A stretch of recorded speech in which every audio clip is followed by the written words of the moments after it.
আরহামু উম্মতি বিউম্মতি আবু বকর ওয়া আশাদ্দুহুম ফি আমরিল্লাহি উমর ওয়া আসদাকুহুম হায়াআন উসমান ওয়া আকবারুহুম আলী ওয়া ফাতিমাতু সাইয়্যিদাতু নিসাই আহলিল জান্নাহ। আবু বকর রাদিয়াল্লাহু তাআলা আনহুর মেজাজ ছিল একদম শীতল, একদম শীতল। রাসূলের সাহাবী আবু বকর রাদিয়াল্লাহু তাআলা আনহু দেখতে পেলেন ইহুদিদের একজন বড় পণ্ডিত, ইহুদিদের একজন বড় আলিম, তার সঙ্গ পাঙ্গ নিয়া একটা মজমা বসাইছে। ওই মজমার মধ্যে ইহুদিদের কিতাব দেখে দেখে তাদেরকে সবক দিতেছে। এমত অবস্থায় রাসূলের সাহাবী আবু বকর রাদিয়াল্লাহু তাআলা আনহু গিয়া হাজির, গিয়ে বললেন, রে ভাই, তোমাকে যে আল্লাহ সৃষ্টি করছেন ওই আল্লাহকে মানো, যেই নবীকে আল্লাহ পাঠাইছেন ওই নবীকে মানো, ওই নবীর কিতাব মানো। ইহুদিটা উঠিয়া বসে, আবু বকর, তুমি কোন নবীর কথা বলছো, আর কোন কিতাবের কথা বলছো, আর কোন আল্লাহর কথা বলছো? তুমি কোন আল্লাহর কথা বলছো? যে আল্লাহ তোমার আমার মতো বান্দার কাছে সাহায্য চায়, তোমার মতো আমার মতো বান্দার কাছে করজা চায়, ওই আল্লাহর কথা বলছো? ওই আল্লাহ তো ফকির, ওই ফকির আল্লাহ তোমারে আমারে কি দিবে বলেন না? নাউযুবিল্লাহ। ওই ফকির আল্লাহ তোমারে আমারে কি এমন দিবে? আবার বলতেছো ওই ফকির আল্লাহকে মানতে, ওই ফকির আল্লাহর কিতাব মানতে। এটা শুনিয়া যে কান্দা মাতার আবু বকর, ওই আবু বকরের বরদাস্ত হয় না। উস্সে একটা ফরমাইয়া আবার সরাইতেছেন সরাইতেছেন সরাইতেছেন। ইহুদিটা সরাইতে গাইতে ভাবলো, এই বিচারটা আমি কার কাছে, এই বিচারটা কার কাছে দিলে পরে আমি সুষ্ঠু বিচার পাই?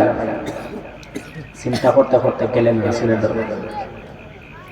ইয়া রাসূলুল্লাহ, ইয়া হাবিবাল্লাহ, আপনার সাহাবী আবু বকর এই দেখেন আমাকে মারতে মারতে কি এমন দশা করে ফেলেছে। আল্লাহর পয়গম্বর রাহমাতুল লিল আলামিন ডাক দিয়ে বলেন, রে ইহুদি, তোমার হয়তো নামটা জানতে ভুল হয়েছে। তোমাকে সর মারার কথা আবু বকরের না রে, তোমার হয়তো নামটা জানতে ভুল হয়েছে, চিনতে ভুল হয়েছে, তোমার অন্য কেউ সর মারছে। কারণ আবু বকর সর মারার মতো মানুষ না, সরটা হয়তো উমরে মারছে। ইহুদিটা বাদ দিয়া বলে, ইয়া রাসূলুল্লাহ, ইয়া হাবিবাল্লাহ, নবী, আবু বকরকেও আমি চিনি, উমরকেও আমি চিনি, কিন্তু আমাকে এই সরটা আবু বকর মারছে। গারটা ফিরাইয়া দেখে আবু বকর রাদিয়াল্লাহু তাআলা আনহু পিছনে। আবু বকরকে যখন জিজ্ঞেস করলেন, এই সাহাবী আবু বকর রে, তুমি কি ওই লোকটাকে সর মারছো? ইয়া রাসূলুল্লাহ, ইয়া হাবিবাল্লাহ, ও নবী আমার, আমি সর মারছি। তবে সর তো মারছি, আমার নামে বিচার দিয়ে দিছে। কেন সর মারছি এটা তো জানবেন। কোন সাক্ষী নাই, প্রমাণ নাই। যখন সময় ইহুদিরা বলতেছেন, ইয়া রাসূলুল্লাহ, ইয়া হাবিবাল্লাহ, ওগো মায়ার নবী, দয়ার নবী, আমি কোনো অন্যায় করি নাই, অপরাধ করি নাই, আবু বকর এমনি এমনিতে আমারে সর মাইরা দিছে।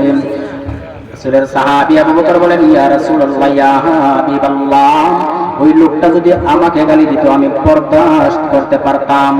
আমার আল্লাহকে যখন গালি দিছে, আমার আল্লাহকে যখন গালি দিছে, আমি আবু বকর আর বরদাস্ত করতে পারি নাই, ওকে আমি সর মেরে দিছি। আবার বলে আসছেন যে ইহুদি, আমি যদি সুযোগে হইতাম তোর বডি থেকে মাথাটা তোরা আলাদা করিয়ে দিতাম। ইহুদি বলতেছে, ইয়া রাসূলুল্লাহ, আমি কি এত বড় ভালো হইছি যে আল্লাহরে গালি দিব? আমি আল্লাহরে কোনো গালি দিছি? এই নিয়ে যখন কথোপকথন চলতেছে, আবু বকর বলেন যে আল্লাহকে গালি দিছেন, আর ইহুদিটা বলে যে আল্লাহরে আমি গালি দিছি না, দিছি আর দিছি না। এই অবস্থায় শোনা যাইতেছে জিবরাইল আলাইহিস সালাতু ওয়াস সালাম আসার আওয়াজ শোনা যায়। আল্লাহর পয়গম্বর ডাক দিয়ে বলেন, ইহুদি, এই সময় সময় জিবরাইল আমিন আসছেন, নিশ্চয়ই আমার আবু বকরের প্রতি কোনো খবর নিয়ে আসছে, অপেক্ষা করো, অপেক্ষা করো, নিশ্চয়ই আমার আবু বকরের প্রতি কোনো সুসংবাদ আছে। জিবরাইল আলাইহিস সালাতু ওয়াস সালাম আজিয়া বলেন, ইয়া রাসূলুল্লাহ, ইয়া হাবিবাল্লাহ, বকরের নবী, আল্লাহ শুনেন কি বলছেন। আপনি ওই ইহুদি আর আবু বকরের বিচার করার আগে শুনেন আমার আল্লাহ কি বলে দিবেন।